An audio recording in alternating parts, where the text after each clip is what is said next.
Cuando usted diga, señor. Bueno, bueno, primero que nada, como siempre, bienvenidos a todos y a todas a la clase de repaso de metodología y gestión de la investigación en psicología. Como el docente titular Raúl Gómez Alonso, siempre predispuesto, digamos, como toda la cátedra, a darnos estas clases y estos espacios tan necesarios e importantes para poder seguir preparándonos y avanzar con los exámenes, más en este momento que ahí se nos vienen los parciales y como todo el cursado y es muy complejo muchas veces. Entendemos que es muy importante poder seguirnos organizando de forma colectiva para poder llegar de la mejor manera, ya por medio de estas clases de repaso, por los grupos de estudio que venimos haciendo, o mismo encontrándonos con los compañeros con los que cursamos para poder estudiar. Siempre son importantes los espacios de encuentro y más ahora en la virtualidad, que estamos lejos, y que nada, nos encontramos de esta forma, pero bueno, nada, quería agradecerte a vos, Raúl, y a la cátedra por la buena predisposición siempre, a todos ustedes que por venir, sumarse, y bueno, que cualquier cosa también que surja, cualquier inconveniente o lo que necesiten, nos pueden contactar, nos pueden escribir, seguimos en contacto, digamos, en esto de poder seguirnos organizando por tener el mejor cursado posible en esta situación y por poder llegar de la mejor manera a las mesas de exámenes y a los parciales. Así que nada, de vuelta, muchísimas gracias Raúl y a todos ustedes y nada, te dejo que sigas que empiece con la clase. Bueno, como siempre yo agradezco a Matías y a través de Matías al ALDE y al Centro de Estudiantes en general, pero básicamente al ALDE que está organizando estos espacios. Me parece, como decía Matías, importantísimo que haya algún tipo de espacios para poder retrabajar las dudas, sobre todo previa mesa de examen, teniendo en cuenta que no podemos asistir en la facultad. Estos espacios me parece importantísimos y además, bueno, me parece que el mantenerse conectados, aunque sea de esta forma virtual, es muy importante, sobre todo teniendo en cuenta la situación en la que estamos, la deserción estudiantil que ya venía habiendo y que se ha incrementado enormemente en este tiempo. Así que, bueno, me parece que es importante que sigan a través de este medio virtual, no solo participando de espacios de consulta o de formación académica, sino también que participen de espacios de discusión de la situación actual, del estado actual de la universidad, del estado actual del país, del estado actual de la educación, digo, problemáticas que son tan relevantes como cursar asignaturas. Pero bueno, rendimos ahora el viernes, tenemos mesa de examen, supongo que muchos de ustedes estarán aquí presentes con dudas en relación al examen que se aproxima. Les cuento primero cómo es el examen para los que no rindieron. A lo mejor algunos ya rindió mal y vuelve a presentarse, pero la mayoría supongo que no ha rendido. El examen es oral, individual, y para los alumnos que cursaron la asignatura en el año 2020 con el docente con el que cursaron la asignatura. Los alumnos que cursaron en años anteriores al 2020 no podemos garantizar que rindan con el docente que cursaron la asignatura, así que pueden rendir con cualquiera de los docentes de la cátedra. Habitualmente tenemos 8 salas para tomar exámenes, así que tratamos de no desdoblar la mesa. Hemos tenido mesas muy numerosas de más de 100 alumnos, 120 alumnos, y hemos podido terminarla en el mismo día que se abrió la mesa, y ese llamado del viernes también vamos a hacer lo mismo. Así que bueno, lo único van a tener que estar armados de paciencia, van a ingresar a la sala de espera, el link está en vez del día virtual, ingresan a la sala de espera, ahí se les toma asistencia, 8:30 de la mañana, no antes, digo, porque por ahí se desesperan a veces, yo sé que hay ansiedad y a las 8:10, 8:15 ya quieren entrar y no les damos acceso hasta las 8:30 para poder organizar. Así que no intenten ingresar antes de esa hora. De 8:30 a 9 es más o menos el tiempo en el que admitimos el ingreso de alumnos. A partir de las 9 se corta ya. Es decir, que los que no dieron el presente en ese tramo ya no van a poder rendir en la mesa, como cuando es presencial. Vieron que hay un límite de presentación de asistencia. Bueno, acá es lo mismo. Van a quedarse en la sala de espera con una docente de la cátedra que va a ir diciéndole a cada uno a qué aula tiene que dirigirse y les vamos a dar en ese momento los enlaces de cada una de las aulas para que cada alumno vaya entrando a rendir al aula. Obviamente, insisto, la profesora que va a estar ahí con ustedes en la sala de espera le va diciendo a cada alumno a qué aula tiene que entrar. En la medida que terminamos con un alumno va ingresando otro. Así que bueno, eso está bastante organizado en la cátedra. Así que no nos ha generado problemas. Entendemos que nos ha pasado, que a veces hay dificultades, se interrumpe la conexión o se les cae la conexión, no se hagan problemas, no es la intención nuestra, en caso de que ocurra eso, ponerles un insuficiente, simplemente esperamos que recobren la conectividad y les tomamos más tarde. Así que esto suele pasar, no hay problema. Así que bueno, no sé si tienen alguna pregunta que hacer en relación a la modalidad. ¿Está todo bien? Bueno, vamos entonces a hablar un poco de qué es lo central de esta asignatura, muy sintéticamente.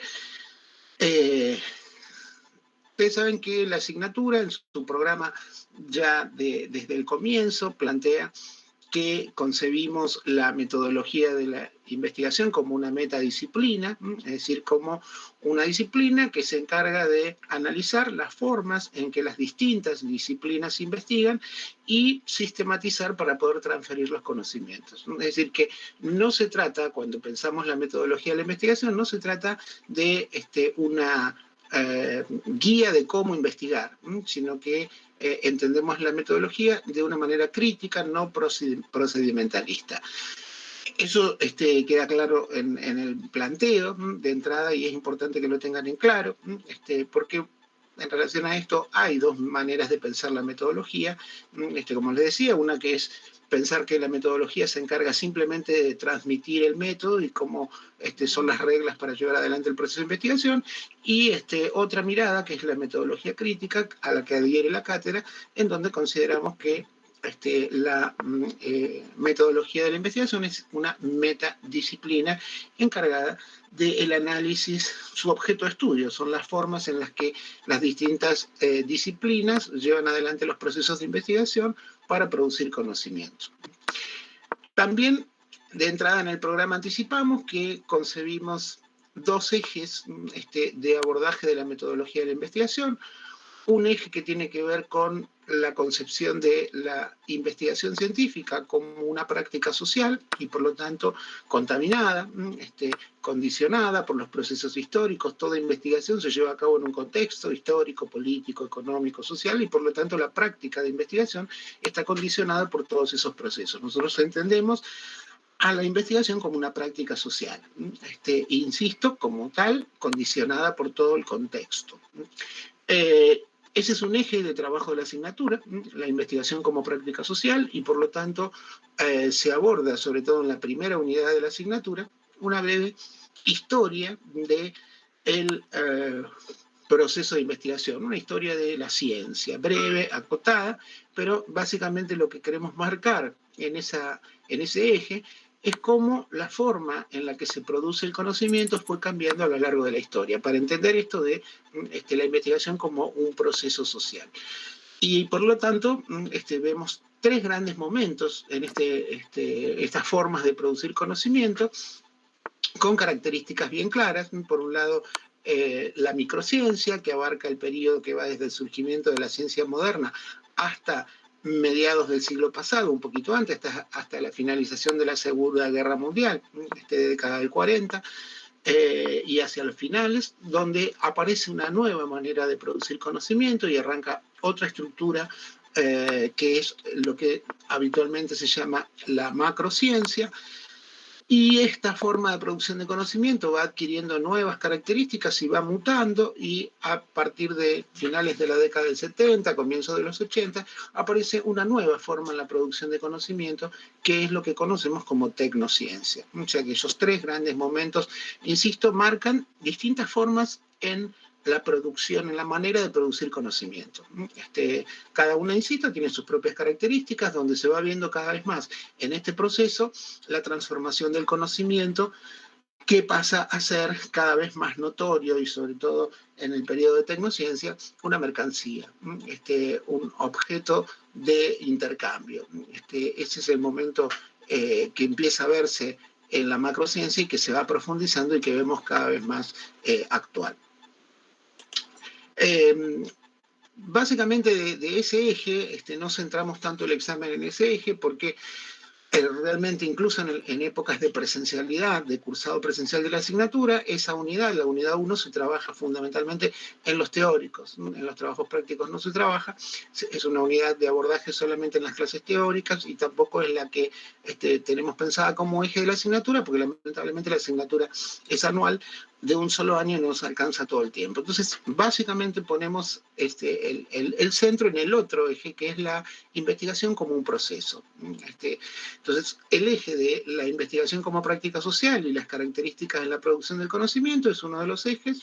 Insisto, el abordaje se marca básicamente en la unidad 1 y el texto central para ese desarrollo es un texto de Echeverría, La Revolución Tecnocientífica, donde marca estos tres grandes momentos. Y después tenemos el otro eje, que es la investigación como proceso, en el que decía, nos vamos centrando y es el que se trabaja efectivamente en las clases de trabajos prácticos en época de presencialidad y también en época de virtualidad. Entender la investigación como un proceso implica entender que se trata de un conjunto de operaciones que se van articulando y se van superponiendo y que se pueden dividir solamente de manera teórica. Cuando uno atraviesa de manera fáctica el proceso, en realidad estas fases, estos momentos, se articulan, se retroalimentan y entonces no es tan lineal el proceso. Pero para analizarlo teóricamente, sí hacemos una linealidad. Y entonces, pensando el proceso de investigación de esa manera lineal, lo dividimos en tres grandes momentos. El momento sincrético del proceso de investigación, el momento analítico del proceso de investigación y el momento sintético del proceso de investigación. Cada uno de estos momentos tiene características propias, pero además está integrado por distintos elementos o fases que se articulan. En el momento sincrético, que es un momento básicamente teórico, donde el peso más fuerte está puesto en la teoría, básicamente los elementos que integran ese momento o las fases que atravesamos son, por un lado, el problema de investigación y su formulación, lo que habitualmente llamamos la construcción del objeto de estudio, los objetivos de la investigación, la sistematización teórica, es decir, la elaboración del marco teórico y el estado del arte de la investigación, y la formulación en caso de que fuera necesario y que el investigador considere pertinente la formulación de hipótesis. Eso está, básicamente es lo que integra el momento sincrético, esos serían los elementos que integran el momento sincrético, de los cuales vamos a hablar un poquito. En el momento analítico, los elementos fundamentales, bueno, el momento analítico es un momento netamente operativo, si bien también tiene aspectos teóricos, pero es básicamente operativo porque es el momento en el que el investigador toma todas las decisiones necesarias para llevar adelante el proceso de investigación. Y cuando digo todas las decisiones necesarias, digo, es el momento en que el investigador deberá definir, por un lado, la estrategia global de abordaje, es decir, el tipo de diseño adecuado para ese objeto de estudio. Pero deberá también identificar con precisión y definir de manera conceptual y operacional las variables con las que va a trabajar. También deberá establecer con precisión las unidades de análisis, esto implica definir la población y también definir la muestra, y además la técnica de muestreo adecuada. También deberá definir en este momento cuáles son las técnicas, los instrumentos y los procedimientos mediante los cuales va a construir el dato. Y con esto, más la explicitación de los recaudos éticos con los que va a trabajar para no producir daños psíquicos, físicos o morales en los sujetos que intervienen, transitaría el momento analítico. Y queda por último el momento sintético, que es un momento de articulación muy clara de la teoría y la práctica. El momento sintético es el momento en donde el investigador va a analizar e interpretar los datos a la luz de las teorías con las que trabajó. Esto va a producir resultados de la investigación y además conclusiones que le dan el cierre del proceso. O sea que más o menos ese sería el proceso de investigación separado en estos tres grandes momentos. Si hablamos del primer momento, el sincrético, yo les decía que tiene una primacía de la teoría. La teoría interviene en el proceso de investigación desde el principio hasta el final. Pero básicamente donde más interviene es en este momento. ¿Por qué? Porque el investigador tiene que formular un problema de investigación. Formular un problema de investigación implica tener un claro conocimiento tanto disciplinar, en este caso la psicología, como también un conocimiento del campo de la investigación de la disciplina, es decir, cuáles han sido los avances que se han dado y hasta qué grado ha sido investigada la problemática que el investigador quiere llevar adelante, ¿no? La que quiere abordar. Entonces, esto implica una lectura importantísima. En relación a la teoría, y esto también, bueno, sobre todo si hay alumnos que son anteriores al 2020, donde en el 2019 empezamos a reorganizar un poco el programa de la asignatura, en el 2020 lo plasmamos. Digo, había siempre una tendencia a pensar en la metodología de la investigación dos enfoques o dos miradas, el cualitativismo y el cuantitativismo. Esa división de lo cualitativo y lo cuantitativo no dejó de existir, sigue existiendo, sobre todo epistemológicamente, porque cada modelo surge de un paradigma diferente y esto no se puede negar. Sus raíces están dadas en paradigmas diferentes. El modelo cuantitativo básicamente se sostiene en el paradigma positivista, y esta mirada de la ciencia rígida, cerrada, buscando objetividad y todo lo que ustedes han visto en asignaturas, epistemología seguramente.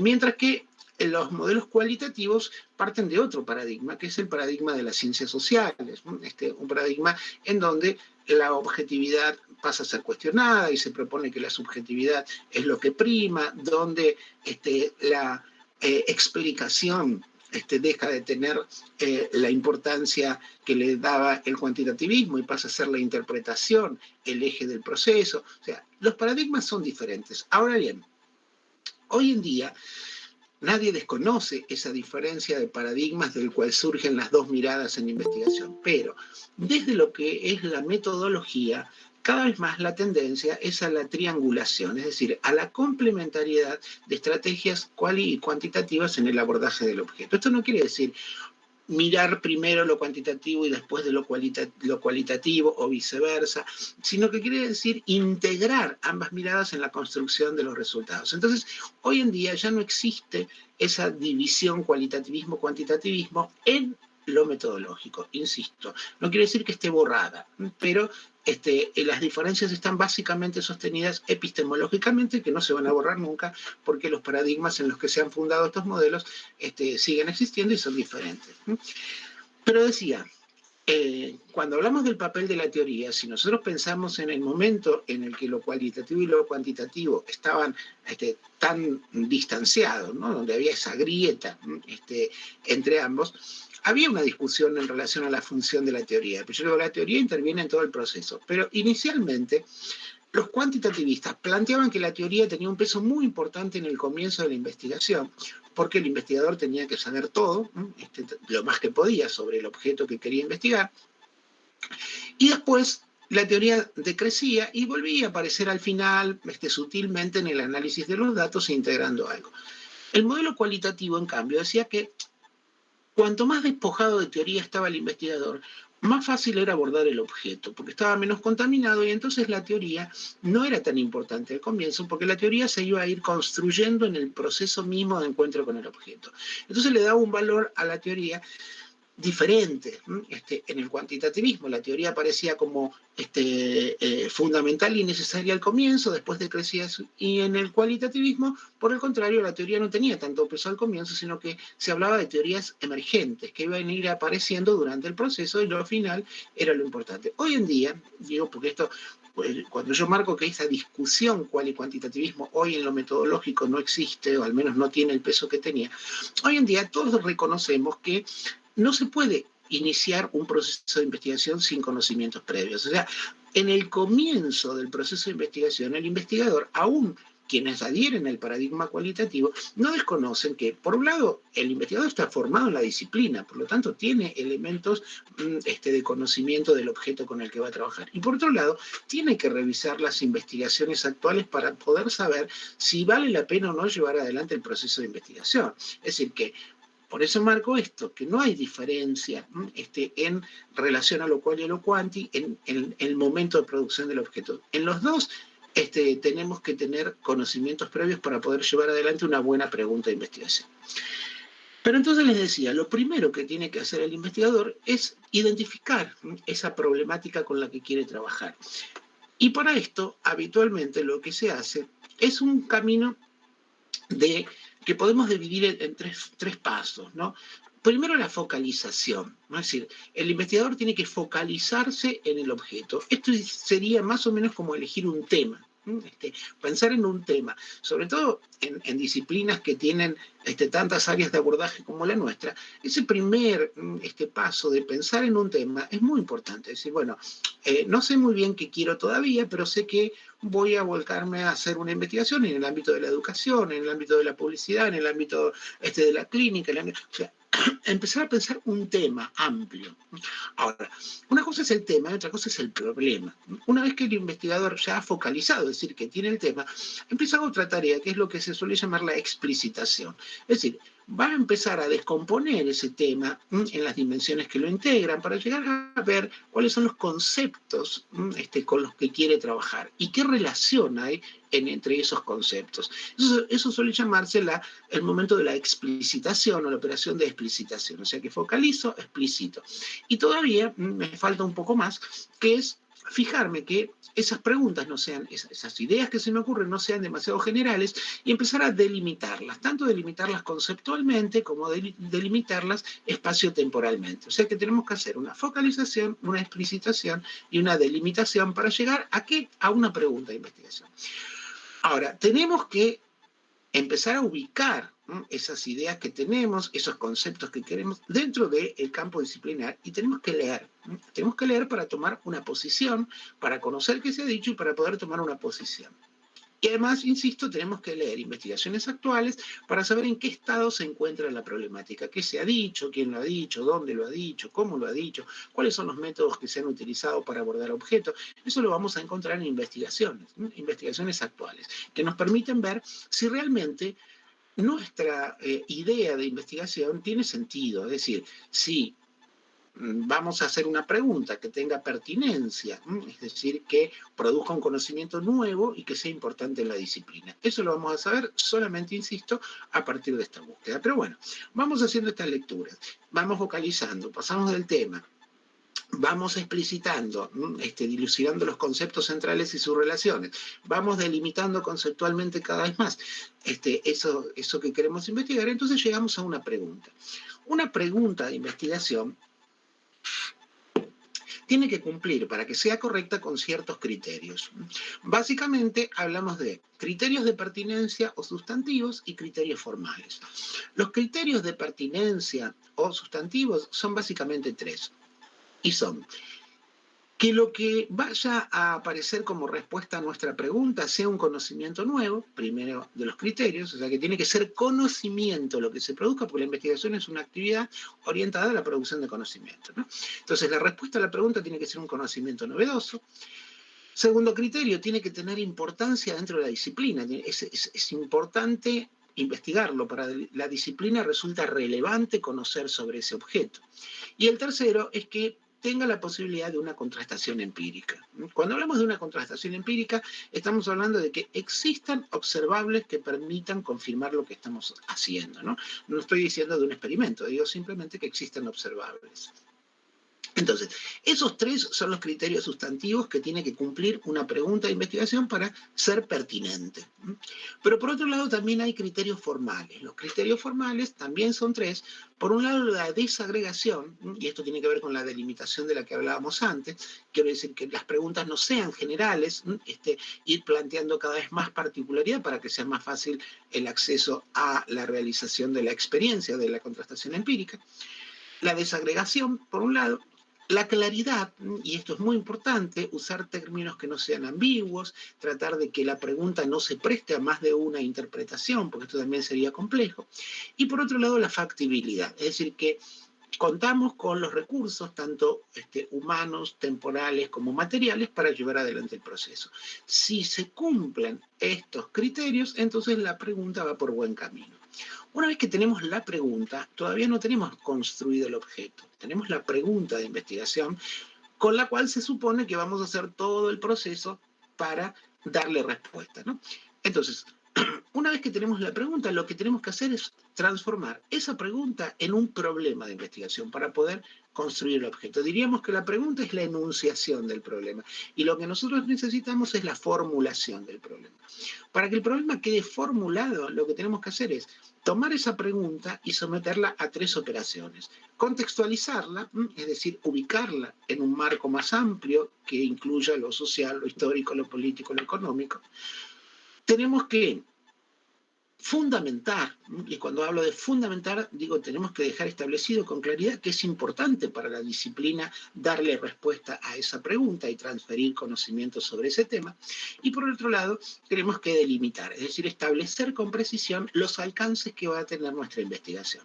Cuando hemos hecho eso, es decir, tomamos la pregunta, la contextualizamos, la delimitamos, la fundamentamos, recién ahí terminamos con la operación de construcción del objeto de estudio. Es decir, que ese sería el paso inicial de nuestro trabajo. Una vez que tenemos eso, la fase, en el momento sincrético, la fase siguiente sería formular objetivos de investigación. Siempre recuerden que los objetivos tienen que ver con la finalidad de la investigación, o dicho de otra manera, son el para qué de nuestra investigación. Siempre los objetivos los formulamos en un nivel general y en un nivel específico. Lo que es lo mismo, un nivel, el general, que sería teórico, y un nivel, los específicos, que sería operativo. O sea, siempre planteamos los objetivos en el nivel general y el nivel específico. El general es teórico y remite al fin último, y los operativos remiten justamente a los específicos remiten a las operaciones necesarias para el logro del objetivo general. Siempre los objetivos los planteamos en término infinitivo, es decir, terminación ar, er, ir, y siempre respetamos que se trate, cuando estamos eligiendo el verbo, que se trate de una operación y no de una actividad, porque a veces se confunde eso y eso hace que estén mal planteados los objetivos. Los objetivos no son actividades, son las operaciones, no las actividades. Formulados los objetivos, el general y los específicos, siempre tenemos que además tener en cuenta la lógica de construcción de los objetivos. Quiere decir esto, los objetivos específicos tienen que ser las operaciones necesarias y suficientes para lograr el objetivo general. Entonces tiene que haber una lógica estricta en la formulación de ambos objetivos. Una vez que tenemos los objetivos de la investigación, lo siguiente es la sistematización teórica. Y cuando digo sistematización teórica, digo, no es que ahora nos ponemos en contacto con la teoría. Toda la teoría que nosotros estuvimos trabajando para poder hacer una buena pregunta de investigación y una buena formulación de problema, la vamos a sistematizar elaborando el marco teórico y el estado del arte, que son 2 capítulos que tienen que ver con la teoría, pero que son distintos.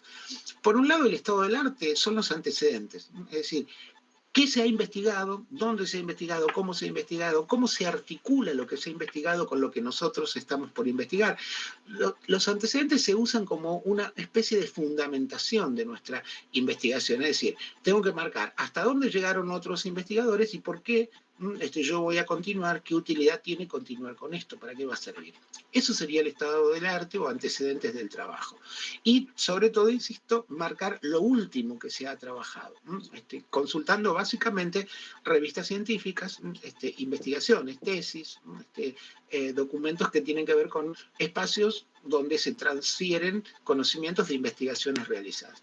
Y por otro lado, el marco teórico. El marco teórico es mucho más amplio que el estado del arte, porque el estado teórico lo que hace es permitir que el investigador retrabaje, por eso marco esto de retrabaje, porque tiene que ser una construcción, no es corto y pego, busco un pedacito acá, un pedacito. No, tengo que retrabajar las teorías que van a ser utilizadas para llevar adelante el proceso. Ahí sí tengo posibilidad de hablar del surgimiento, del uso de determinados conceptos científicos o términos, cómo se han trabajado, las vinculaciones, las articulaciones, y tengo que hacer una mirada amplia, es decir, si existen miradas opuestas en relación al tema, en nuestra disciplina, por ejemplo, distintas corrientes que abordan un mismo objeto, tengo que plantear, cuestionar, criticar aquellas con las que no estoy de acuerdo, pero las tengo que conocer y tengo que tomar partido, tengo que tomar una posición, es decir, un referente teórico. Por eso algunos autores lo llaman marco teórico Y otros autores lo llaman marco de referencia conceptual, porque tiene las dos cosas, desarrollos conceptuales, pero además marca la posición del investigador, es decir, los referentes con los que voy a trabajar. Es referencial, porque dejo en claro y establecido desde qué línea va a ser abordado el objeto, pero es conceptual porque trabajo los conceptos desde otras vertientes también. Terminado eso, el investigador considera o no la posibilidad de formular una hipótesis. Recuerden que la hipótesis es solamente obligatoria si vamos a llevar adelante una investigación explicativa o correlacional causal, pero que si vamos a hacer una investigación descriptiva o una investigación interpretativa, no es necesario, no es obligatorio ponerla, y si vamos a hacer una investigación exploratoria, no lleva hipótesis. ¿Por qué? Porque la hipótesis es una propuesta, una proposición tentativa de respuesta a la pregunta. Tentativa porque es la que nosotros suponemos, pero no es verdadera hasta que no la contrastemos empíricamente y quede verificada.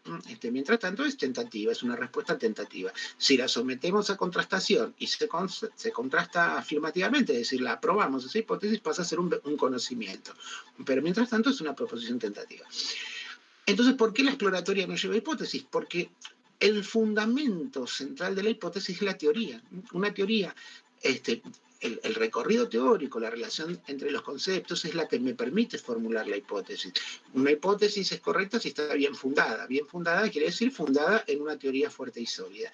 Como la investigación exploratoria es una aproximación al objeto, porque todavía no se conoce bien, no ha sido claramente delimitado, todavía no ha sido suficientemente investigado, no tengo demasiada teoría, por lo tanto no puedo plantear una posible respuesta a la pregunta, y por eso es que la investigación exploratoria no tiene hipótesis.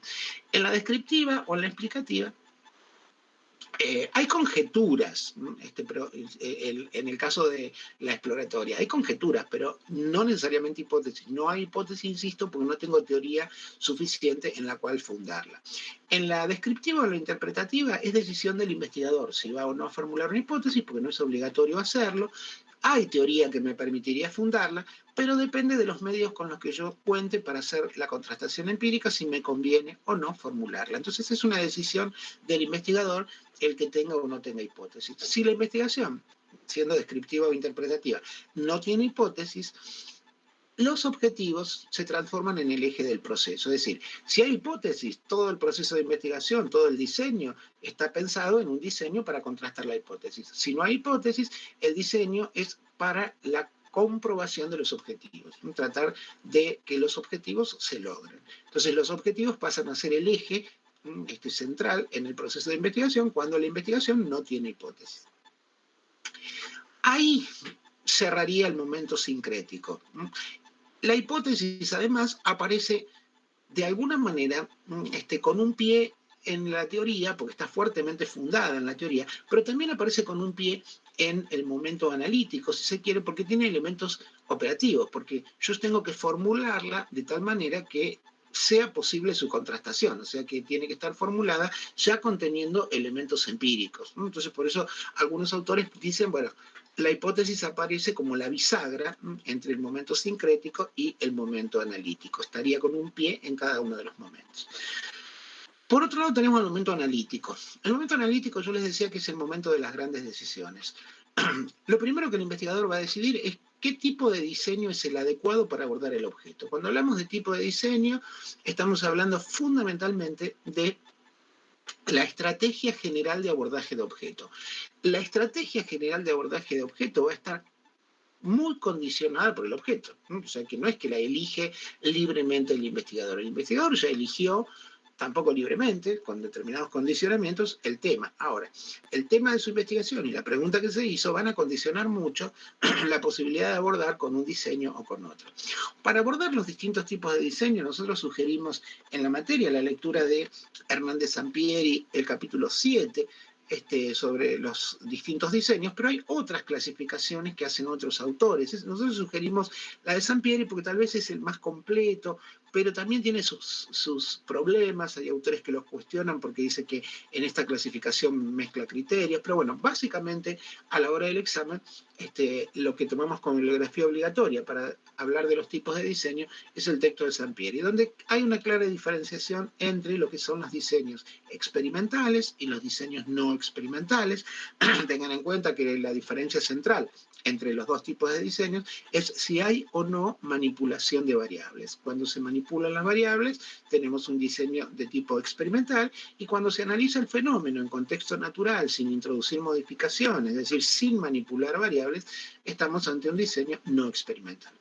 En los diseños experimentales, el grado de validez interna es mayor. Cuando hablamos de validez interna, estamos hablando del grado de seguridad que tiene el investigador de que las modificaciones que él observa son producto de las manipulaciones que hizo, ¿no? Entonces, esta validez interna es más alta en los diseños experimentales que en los no experimentales.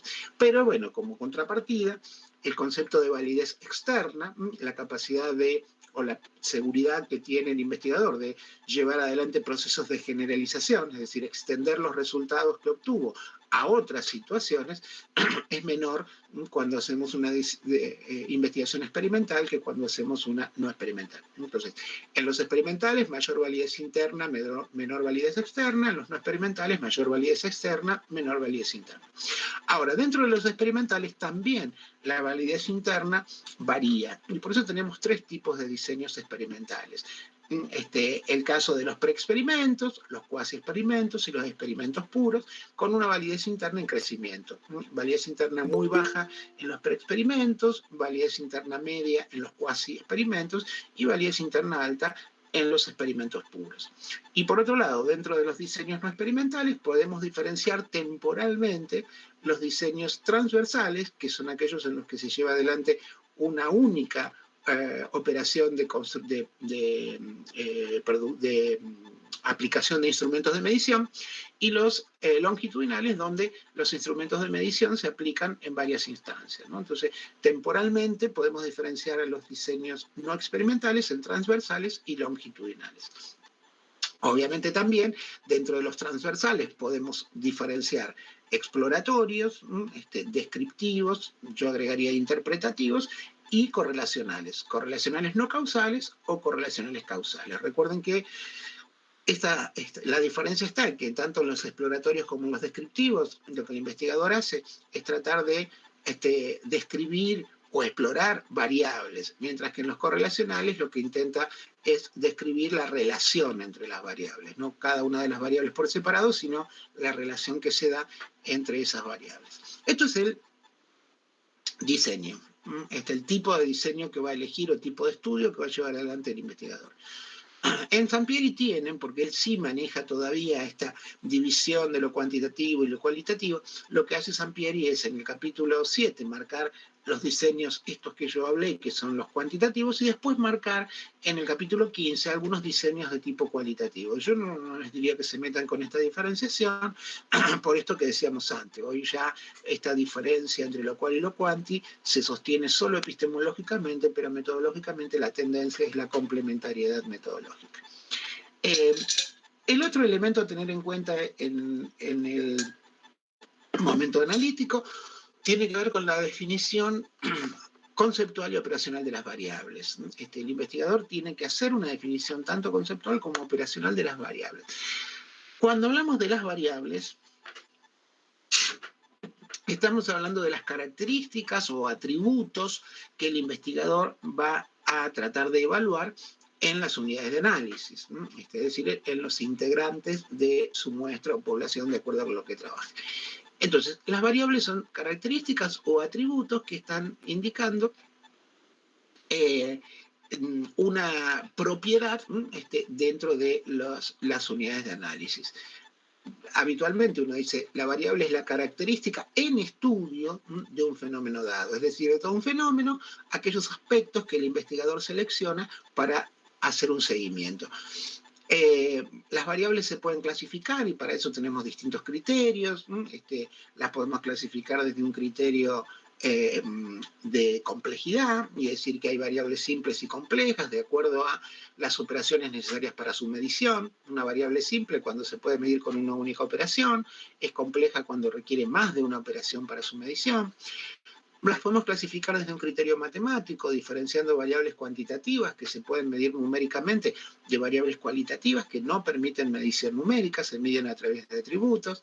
Dentro de las cuantitativas, a su vez, podemos diferenciar aquellas en las que solo puede asumir como valores la variable números enteros y la llamamos variables cuantitativas discretas, y otras en las que la variable puede asumir valores enteros, pero también comprendidos entre enteros, a las que llamamos continuas. Es decir, que dentro de las cuantitativas tenemos continuas y discretas. Y dentro de las cualitativas también podemos diferenciar variables que pueden tener como valores solo dos atributos, a las que llamamos variables cualitativas dicotómicas, o que pueden asumir como valores más de dos atributos, a las que llamamos cualitativas policotómicas.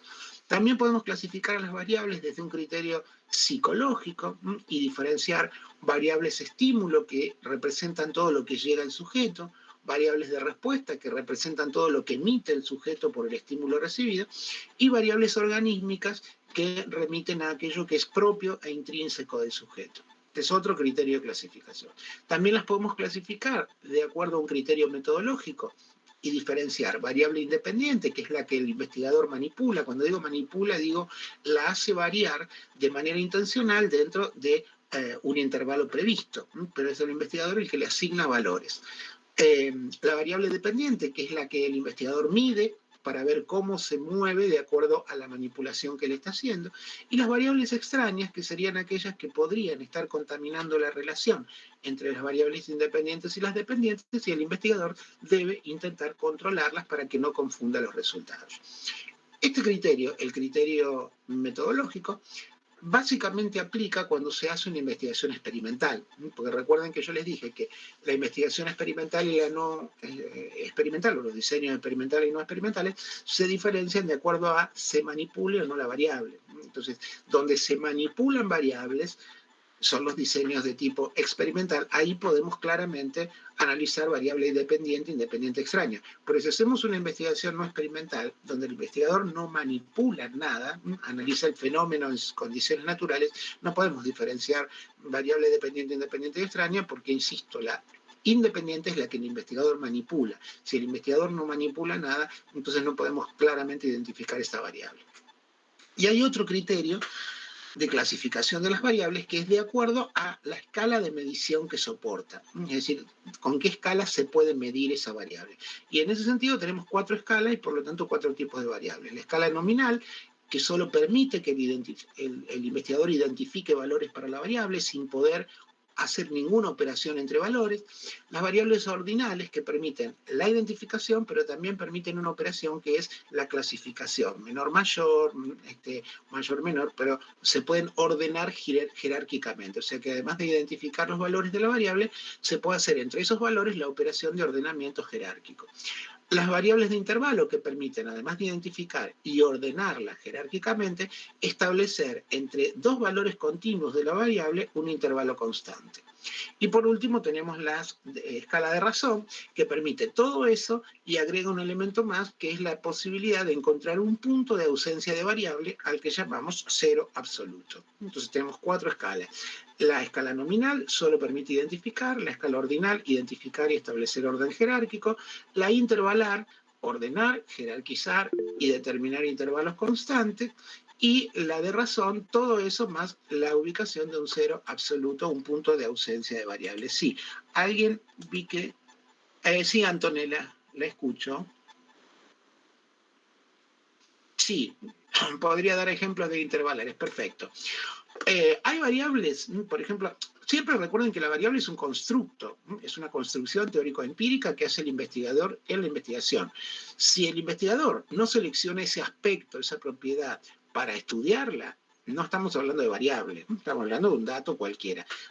Se transforma en variable cuando el investigador la selecciona para llevar adelante un seguimiento en el proceso.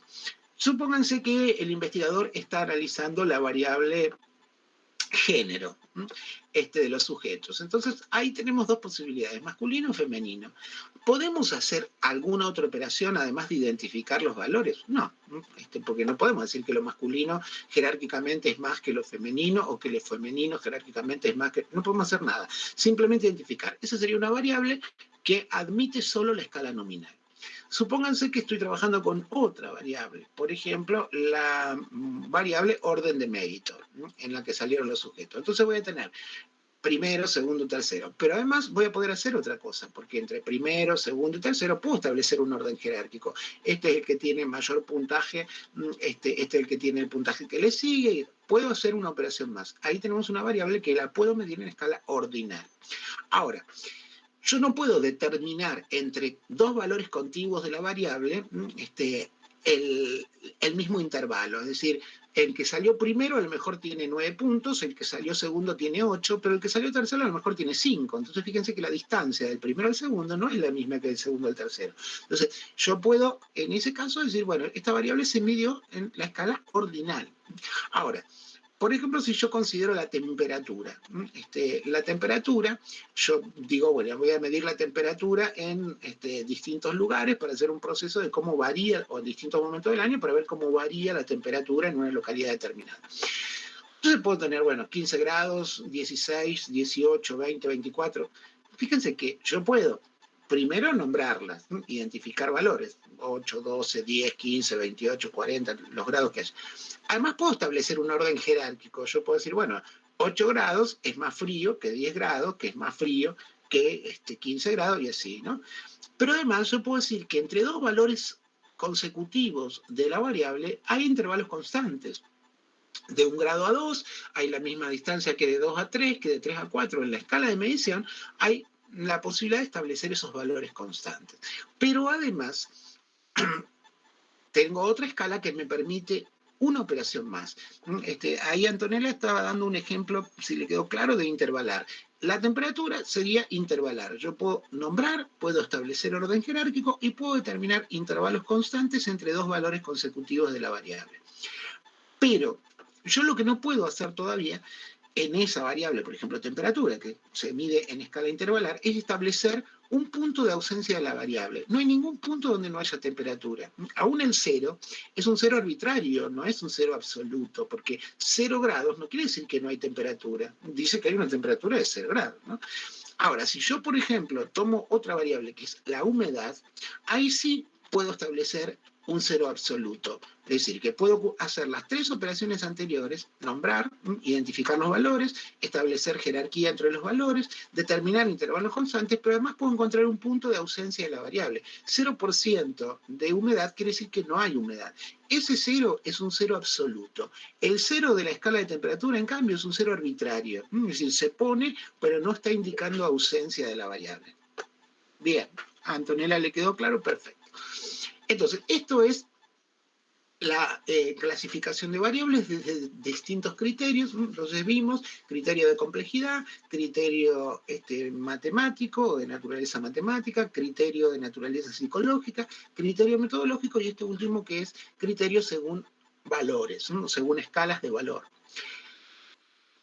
Las variables tienen que ser definidas de manera conceptual, adhiriendo siempre a algún posicionamiento teórico en la disciplina, y tienen que ser definidas operacionalmente. Definirlas conceptualmente quiere decir esto, ubicar la variable como concepto teórico dentro de una disciplina, en este caso la psicología. Esto es porque podría tomarse en nuestra disciplina, sobre todo cuando yo menciono una variable, tengo que establecer con precisión cuál va a ser el concepto del que debe ser leída la variable, porque hay muchas teorías que posibilitarían lecturas diferentes. Entonces, el marco teórico que antecede me permite ya tener en claro cuál fue mi toma de posición y acá lo que tengo que hacer es simplemente definir, cuando elaboro el diseño elemento analítico, definir el concepto que debe leerse cada vez que se lea esa variable.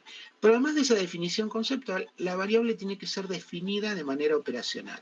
Definirla de manera operacional quiere decir definir el procedimiento con el cual la variable va a ser medida. ¿Cómo voy a medir la variable? Tiene que quedar claro ese criterio de medición. Esa es la definición operacional de una variable. Establecer el criterio mediante el cual la variable va a ser observada y medida. Pero además de eso, tengo que fijar las unidades de análisis. Las unidades de análisis son las entidades, habitualmente en nuestra disciplina son sujetos, en los cuales pienso relevar la variable. Entonces, cuando hablo de unidades de análisis, tengo que diferenciar la población, que es sobre los sujetos que va a tener alcance los resultados de mi investigación, y la muestra, que son los sujetos con los que efectivamente voy a trabajar. Si yo hago un estudio poblacional, no hay ningún problema, trabajo con todos los sujetos, los resultados son válidos para todos los sujetos.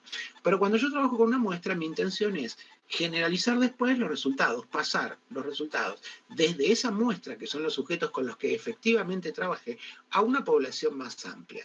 Hay que tener mucho cuidado cuando se hace esa traspolación de una población, de una muestra a una población, porque tengo que estar seguro de que lo que yo encontré en la muestra va a darse de la misma manera en la población. Entonces hay que ser muy rigurosos a la hora de establecer la población. No puedo plantear una población demasiado amplia si no tengo en claro que los resultados que encontré en la muestra los voy a poder validar para la generalidad, para todos los sujetos. Ahora, cuando yo selecciono muestras, porque no puedo trabajar con la población completa, yo lo puedo hacer valiéndome de dos criterios diferentes, que esto tienen que ver con la herencia del cuantitativismo y el cualitativismo. Puedo pensar en la selección de la muestra el criterio de representatividad, es decir, que la muestra sea representativa de la población. ¿Qué significa esto? Que en la muestra se den las mismas variables en la misma relación que se daban en la población. Eso es el criterio de representatividad. Pero yo puedo elegir la muestra basado también en otro criterio, que es el criterio de profundidad en la investigación, en la información. Es decir, que voy a seleccionar aquellos sujetos que yo considere que me pueden informar más sobre el objeto que yo quiero trabajar. Entonces, esos son dos criterios que vienen de esta herencia cualitativa y cuantitativa. El cuantitativismo siempre priorizó la representatividad, mientras que el cualitativismo siempre priorizó la profundidad de información. Hoy lo que se intenta es buscar una condensación entre ambos. Encontrar una muestra representativa es muy difícil. La representatividad implica, insisto, que las mismas características en las mismas dimensiones que se da en la población deberían darse en la muestra, cosa que es bastante complicado y difícil. Pero tengo que seleccionar una muestra si yo quiero trabajar con un subgrupo de la población, y esa selección puede hacerse con dos tipos diferentes de muestreo. Muestreos probabilísticos o aleatorios, y muestreos no probabilísticos o no aleatorios. En el caso de los muestreos probabilísticos, lo que se intenta es la equiprobabilidad, es decir, que todos los sujetos de la población tengan la misma probabilidad de ser convocados para la muestra. Obviamente después se convocará a algunos, pero, insisto, deberían todos tener la misma probabilidad. Eso se llama equiprobabilidad de integración. En los muestreos de tipo no aleatorio no se cumple esa condición. Es decir, no todos los sujetos de la población tienen la misma probabilidad de ser convocados para la integración de la muestra. Lo primero que el investigador decide es cuántos integrantes van a ser seleccionados para la muestra, y después utiliza una técnica probabilística o no probabilística para seleccionarla, y con esos sujetos son los que efectivamente va a trabajar. Y cuando digo con los que efectivamente va a trabajar, digo, en ellos aplicará las técnicas, los instrumentos o los procedimientos para obtener la información necesaria, es decir, para construir los datos. Entonces decimos, técnicas, cuando hablamos de técnicas estamos hablando de herramientas genéricas que me permiten producir el dato. Cuando hablamos de instrumentos hablamos de los protocolos específicos de aplicación de la técnica, y cuando hablamos de procedimientos estamos hablando de cómo llevamos adelante el proceso para aplicar ese instrumento. Entonces, por ejemplo, la técnica sería el cuestionario, el instrumento es el cuestionario específico que yo construyo, el protocolo específico que voy a aplicar yo, la técnica del cuestionario en general, ¿no? Con sus características, el cuestionario tiene sus características, ¿no? El protocolo es ese cuestionario específico que yo construí para aplicar en los sujetos con los que voy a trabajar, es decir, en las unidades de análisis, y el procedimiento es cómo lo voy a llevar a cabo, si va a ser autoadministrado, si se le va a dar al sujeto, la consigna se va a decir en términos generales o a cada sujeto se le va a decir la consigna, todo el procedimiento. ¿Por qué es necesario aclarar técnica, instrumento y procedimiento? Porque se supone que cualquiera que quiera repetir la investigación debería llegar a los mismos resultados que llegamos nosotros. Y para hacerlo tiene que tener en claro cómo hicimos nosotros el proceso, ¿no? Entonces, la cuestión de la replicabilidad de la investigación tiene que ver con una buena explicación en nuestro trabajo de cómo llevamos adelante el procedimiento. Técnicas hay muchas, las más utilizadas dentro de nuestra disciplina pueden ser los cuestionarios, pueden ser las entrevistas con sus distintas modalidades, pueden ser las escalas de actitudes, pueden ser los test psicológicos, los grupos focales, los talleres de investigación. Hay montones de técnicas que se pueden utilizar. Insisto, ¿para qué? Hay que buscar la más adecuada. ¿La más adecuada para qué? Para producir los datos más ricos posibles. Es decir, cuanto más calidad tiene nuestro dato, más interesante va a ser nuestra investigación. Entonces hay que buscar las técnicas más adecuadas y a partir de estas técnicas elaborar o utilizar instrumentos que hayan sido validados por otros en otras investigaciones. Y teniendo en cuenta los procedimientos de los que hablábamos antes. Y también tenemos que tener en cuenta, dentro de este momento analítico, las consideraciones éticas, es decir, cuáles van a ser los recaudos éticos que vamos a tomar para que los sujetos no se vean afectados física, psíquica o moralmente. Básicamente, lo que se usa en investigación cada vez con mayor peso es el consentimiento informado. Es decir, se le informa al sujeto que va a participar de una investigación, cuáles son los objetivos que persigue la investigación, se le aclara que los datos van a ser utilizados solamente para esa investigación, es decir, la confiabilidad, se le aclara que nunca se van a dar indicios para que pueda saber quién es cada uno de los sujetos, es decir, el anonimato, y se le pide que firme que está de acuerdo en participar del estudio. Se le hacen todas las aclaraciones, eso se llama consentimiento informado, es uno de los recaudos éticos. A veces no se pide que se firme el consentimiento informado, sobre todo, bueno, ahora con las modalidades virtuales, se usa el Google Form para el formulario de Google para muchas investigaciones, cuestionarios elaborados de esa manera, pero sí se les debe aclarar, es necesario aclararle al sujeto con qué fines se está haciendo la investigación, para qué se hace, cuáles son los objetivos y además garantizarle siempre el anonimato y la confidencialidad. Eso sería el momento analítico, donde el investigador tiene en cuenta todo esto. O sea, es el momento en el que el investigador va a construir el dato. Y recuerden que el dato científico tiene 4 componentes: las variables y las dimensiones correspondientes de esas variables, las unidades de análisis, es decir, en quién voy a relevar las variables, los valores que va a tomar la variable, y para eso es importante lo que vimos antes de las escalas, porque las escalas tienen que ver con esto, ¿no? Con los valores que toman las variables, y los indicadores, es decir, los procedimientos y las dimensiones con las que voy a medir la variable. Esos son los elementos. Una vez que hacemos todo esto y ya tenemos el dato construido, lo que continúa es el momento sintético, es decir, empezar a procesar esos datos para de alguna manera analizarlos, interpretarlos, producir los resultados y las conclusiones de nuestro trabajo. En el análisis de los datos puedo utilizar técnicas más vinculadas a lo cuantitativo que me permiten una descripción más genérica del proceso, utilizando la estadística como recurso, y puedo articular esto y complementarlo con una mirada más cualitativa del fenómeno, utilizando técnicas más ligadas a lo cualitativo, como puede ser el análisis del discurso o la interpretación del discurso. Pero siempre intento que la mirada del dato sea lo más integrada posible. Es decir, un número como resultado no me dice nada. Y una cualidad tampoco me dice nada.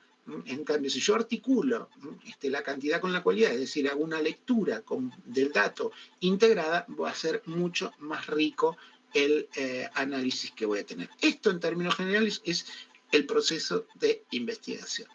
Ahora escucho preguntas y dudas.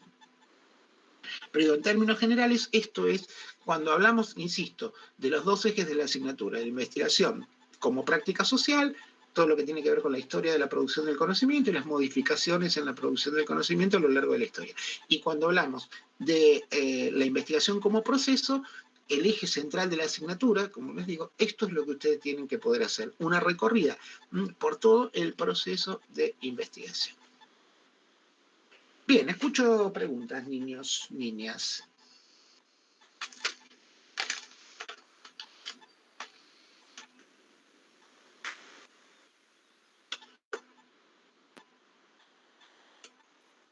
Hola, profe. Yo tenía Buenas una noches. duda dentro de los diseños de investigación, los experimentales. Sí, En la clasificación de los puros están los factoriales. Y sí. viste que en Sampieri no está súper desarrollado, es como que no lo termino de entender. No, tampoco se los voy a explicar en 2 minutos. Los diseños factoriales se utilizan cuando lo que se pretende hacer es analizar fundamentalmente las relaciones que tienen las variables entre sí, pensando que una variable puede estar determinada, se usan para establecer relaciones de causa y efecto, fundamentalmente, o de correlaciones, ¿no? Y se llaman factoriales porque lo que pretenden hacer es establecer cuando hay una causa para varios efectos o un efecto para varias causas, ¿qué peso tiene cada uno de esos elementos como factor? Es decir, si yo digo que la desnutrición es producto de la mala alimentación, pero además de la mala educación, de los vínculos familiares y demás, yo lo que puedo con un diseño factorial es establecer cada uno de estos elementos, ¿qué peso tiene en la producción de la variable? Es decir, ¿cuánto interviene la falta de alimentación en la desnutrición? ¿Cuánto la falta de, de educación? Entonces se hace un diseño que permite establecer cuánto pesa cada uno de los factores en esa relación multicausal. Pero no será problema que no se lo va a preguntar ningún docente, porque somos conscientes de que saber que existen diseños factoriales es para que sepan que cuando yo quiero vincular una correlación o una explicación en donde tengo más de un factor, puedo hacer un diseño para determinar el peso de cada uno de esos factores. Buenísimo, profe, gracias. No, por favor.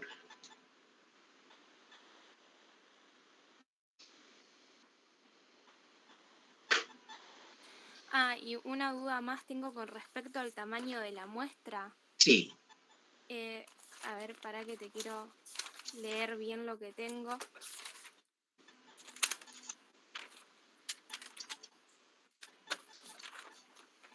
Yo tengo que el tamaño óptimo sería relativo, ¿no?, al planteamiento del problema, a la población que vamos a estudiar y a los subgrupos que nos interesan. Podemos tomar como referencia investigaciones anteriores para definir este tamaño. Y también aparece el teorema del límite central, sí, que habla de los 100 elementos muestrales para sacar la estadística inferencial. sí. ¿Eso estaría bien? Eso es lo que me daría a mí a reducir el error al 0,01%. Sí, en realidad, cuando hablamos del tamaño de la muestra, acá el punto es, si nosotros queremos hacer una muestra de tipo probabilística, entonces el tamaño es lo primero que tenemos que decidir, es decir, ¿qué tamaño debería tener la muestra para ser representativa de la población? Porque el tamaño no es un tamaño proporcional, es un tamaño estadísticamente proporcional. Entonces, para decidir ese tamaño, habitualmente se usa el teorema del límite.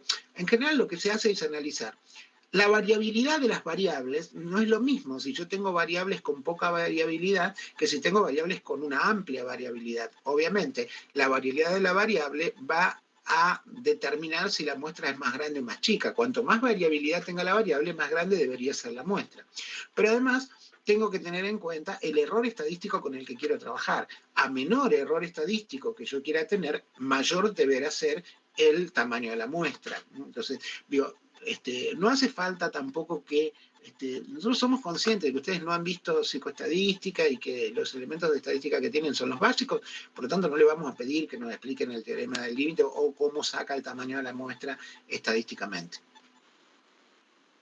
Ok, profe, gracias.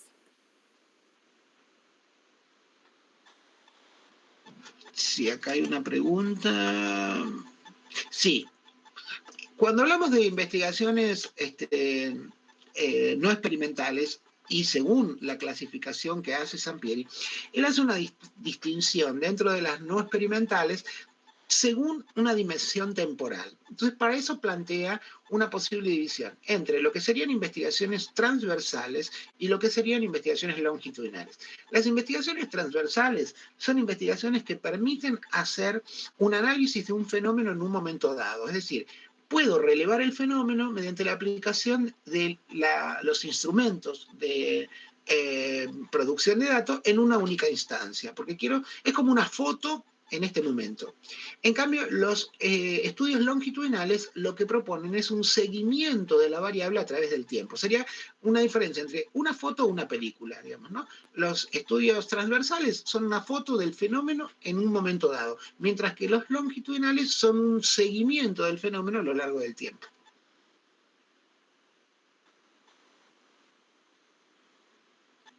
Eso preguntaba Catalina. Luciana, la investigación como práctica social. No, la investigación, siempre nosotros hablamos de investigación científica. Lo que yo le decía es que nosotros tomamos dos ejes de análisis de la investigación. Por un lado, la investigación como práctica social. Siempre hablamos de investigación científica. Investigación científica como práctica social y la investigación científica como proceso. Entonces, lo que yo les decía al comienzo es que cuando pensamos en la investigación como práctica social es porque nosotros sostenemos desde nuestra asignatura que la investigación está siempre condicionada por factores sociales, políticos, económicos, históricos. O sea, si ustedes piensan a qué se refiere esto, digo, fíjense que está investigando la medicina ahora sobre alternativas de vacunas para ver qué. Esto se hubiera investigado en otro momento, ¿no? Porque hay un contexto que determina que ese es un eje central de investigación de la disciplina, ¿no? Entonces, por eso digo esto de que está condicionada por una serie de factores, siempre. No es que, si nosotros hacemos un estudio en nuestra disciplina, en la psicología, cuáles han sido los temas que se han investigado, hasta con qué profundidad, siempre vamos a encontrar la posibilidad de articularlo con algo que estaba pasando en el contexto. Entonces, en ese sentido hablamos de la investigación como práctica social. Y en ese sentido es que yo le decía que está bueno hacer una lectura de las distintas modalidades de producción de conocimiento a lo largo de la historia. Y esto nos lleva a dividir la microciencia, la macrociencia y la tecnociencia. A eso me refería Luciana. Sol. Sí, Sol pregunta, bueno, la ficha de Roxana Inoue, que está como bibliografía y que nos parece muy atinada y adecuada, claramente cuando nosotros hablamos de problema, el problema, en una definición muy amplia, un problema es simplemente una situación en la cual nos encontramos con un estorbo que no nos permite realizar un fin. Esa sería una definición amplia de problema y por eso es que los problemas se presentan tanto en los humanos como en cualquier otro ser vivo. Todo ser que tenga una finalidad va a tener problemas, porque se va a encontrar con situaciones que le impidan llegar a esos fines que se plantean, ¿no? Distinto es cuando se trata de seres inanimados que no tienen fines, ¿no? Entonces, cuando hablamos de esto. Ahora, en el caso del humano, tenemos un componente extra, que es la posibilidad de representarse la situación y analizar consecuencias y demás. Teniendo en cuenta esta definición amplia de problema, el tema es, ¿todos los problemas pueden ser problemas que ameriten la realización de una investigación? No, no todos. En ese sentido, podemos diferenciar problemas de hecho, problemas de conocimiento y problemas de conocimiento científico. En los problemas hay siempre dos dimensiones, una pragmática y una cognoscitiva, una práctica y una teórica, ¿no? En el caso de los problemas de hecho, estas dos dimensiones están unidas, no se separan. Entonces, basta un saber hacer para poder resolver el problema. Por ejemplo, digo, si se rompe una canilla, ¿qué hago? Voy al baño y la canilla está perdiendo agua. Digo, bueno, alguna solución tengo que encontrarle a este problema. ¿Hace falta una investigación científica? No, si me doy maña, cambio yo el cuerito y si no, llamo al plomero para que me cambie el cuerito, ya está, listo. Esos son problemas de hecho. Son problemas, ¿no? Porque son situaciones que generan alguna situación de insatisfacción en el sujeto, pero no son problemas que merezcan un proceso de investigación. Por otro lado, tenemos problemas típicos de todas las disciplinas. Nosotros tenemos un bagaje de conocimientos que nos proporcionó nuestra disciplina, y puede pasar, les va a pasar a ustedes cuando se reciban, va a llegar un paciente. El paciente que les llegue va a imponer que ustedes recurran a esos conocimientos que tienen. Se empezaron a encontrar un problema. Llega un paciente, les plantea una situación y ustedes dicen, uy, ¿cómo opero? ¿Qué estrategia monto para el tratamiento? Bueno, van a revisar los conocimientos que tienen y van a decir, bueno, hago esto. No es que van a tener que hacer una investigación para cada paciente que llegue, simplemente van a recurrir a esos conocimientos que tienen adquiridos y con ellos van a encontrar alguna situación que les permita solucionar el problema. Esos son los problemas científicos, pero pues son problemas dentro del campo de la disciplina, pero que no ameritan la realización de una investigación. En cambio, hay otros problemas que generan la necesidad de una investigación porque son baches en el desarrollo de los conocimientos o contradicciones en el cuerpo de conocimiento que para poder avanzar requieren de todo un proceso de construcción de nuevos conocimientos. Y esos son los problemas de investigación científica, es decir, los verdaderos problemas de investigación. Esa es la idea. Montserrat.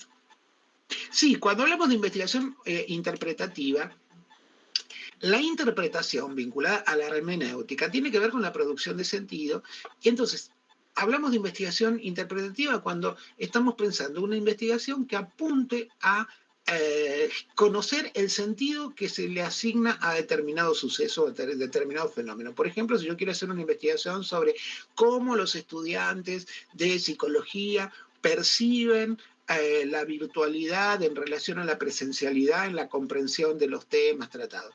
Esa es una investigación interpretativa, porque yo lo que quiero encontrar es el sentido que le dan los estudiantes de psicología al fenómeno de la virtualidad en el proceso de investigación. Toda investigación que apunta a lectura de sentidos, a encontrar sentidos ocultos detrás de lo explícito, es una investigación de tipo interpretativa. Esa es una investigación interpretativa para Montserrat que preguntaba.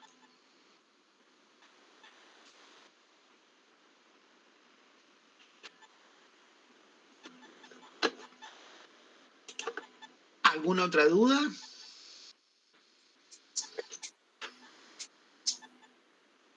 Profe, yo me retiro. Muchas gracias por todo. Claro. Por favor, gracias a usted, María Emilia. Profesor, buenas noches. Yo entré unos minutos más tarde. Buenas noches. Lo único que quería saber era la modalidad. Sé que me parece que lo dije al principio. Si lo puede repetir al final, si no quedan más preguntas, para entender la modalidad. Sí, cómo solamente no. Que entré tarde. ¿Cómo no, Juan Carlos? Sí. El examen es oral, individual. El link para el ingreso a la sala de espera va a estar seguramente mañana en vedería virtual.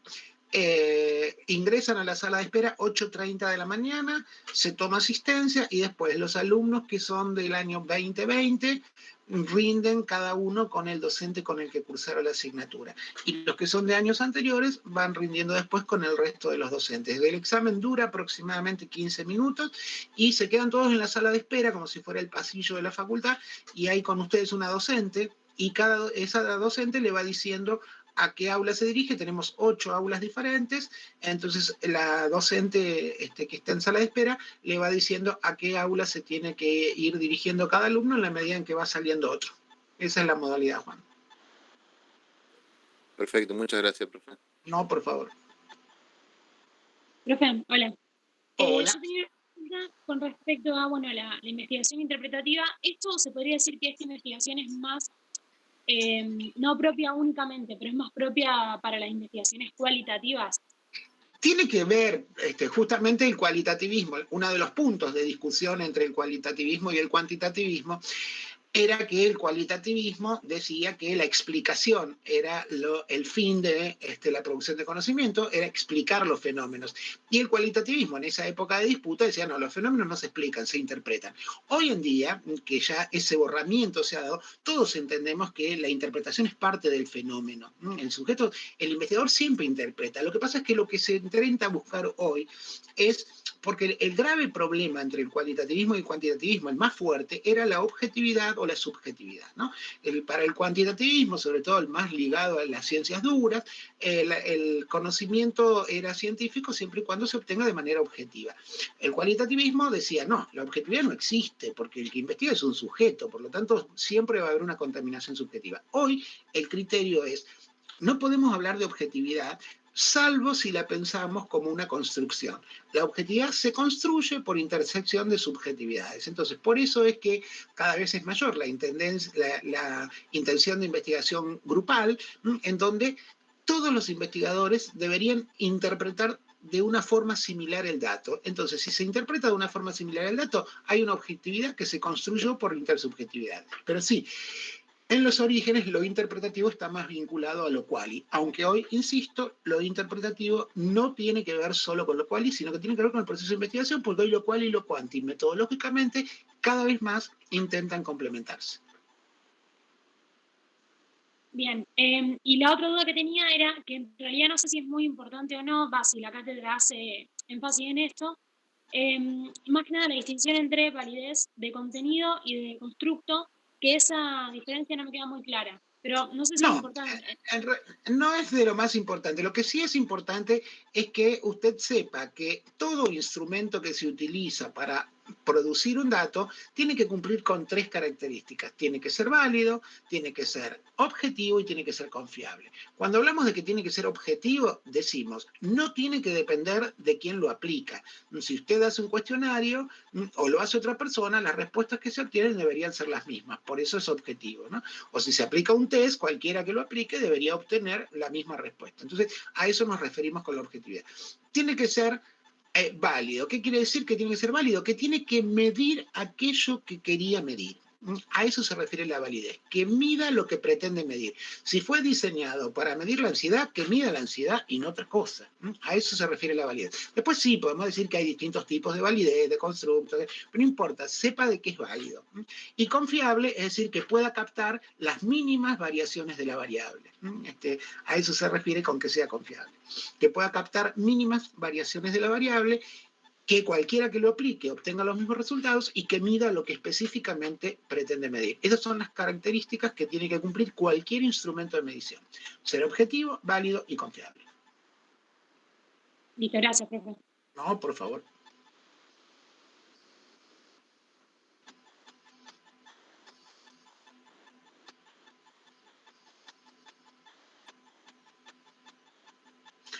¿Alguna otra duda?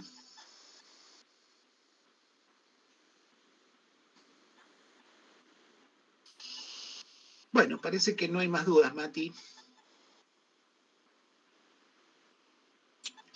Bueno, nada, entonces si no hay más duda, nada, bueno, de vuelta muchas gracias Raúl por la predisposición y a toda la cátedra.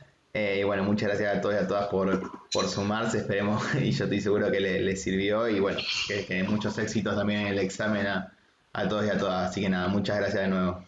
No, por favor, bueno, nuevamente gracias a vos, Mati, bueno, al ALDE por esta organización de estos espacios, a todos los que estuvieron presentes, bueno, si rinden el viernes, suerte en el examen, tengan en claro que el examen es una instancia más de aprendizaje, así lo evaluamos en la cátedra, así lo entendemos en la cátedra, e intentamos que sea lo menos traumático posible, sobre todo en este contexto de virtualidad, donde muchos va a ser seguramente la primera vez que enfrentan esta situación en examen, no es la mejor, pero bueno, es lo que hay, lamentablemente es lo que hay y lo que se supone que va a haber por un tiempo largo.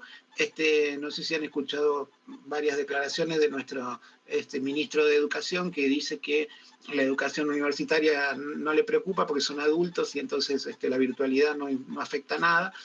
No sé de dónde sacó eso, pero lo dice. Por lo tanto, no va a haber muchas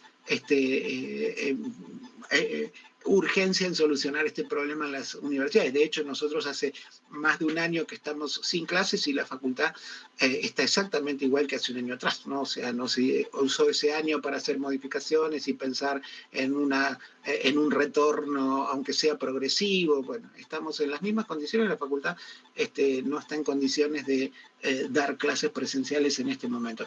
Pero insisto, parece ser que es una problemática que no importa. Habrán escuchado por todos lados la discusión en el primario, en el secundario, pero en la universidad nunca ni se discute, como que está todo bien, la virtualidad no afecta en nada, y esto yo también, a mí como docente me preocupa, porque si nuestro ministro de Educación dice que los docentes no somos necesarios, la presencialidad no es necesaria, que con la virtualidad en la universidad se funciona bárbaro porque son todos adultos, me preocupa porque, bueno, está enmascarando un posicionamiento claro sobre el valor de la docencia universitaria, y por eso después uno puede leer los sueldos que tenemos y las paritarias nefastas a las que nuestros representantes han llegado a acordar un aumento que es irrisorio. Así que bueno, me parece, insisto, importante en esta situación. La que intentamos con la cátedra es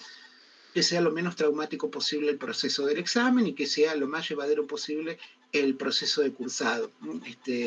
Al menos este año terminaremos así, veremos qué pasa el año próximo. Así que bueno, los que rindan el viernes, vayan tranquilos, relajados, que, insisto, el examen es una instancia de aprendizaje donde compartimos un momento para ver qué comprendieron de los contenidos que trabajamos.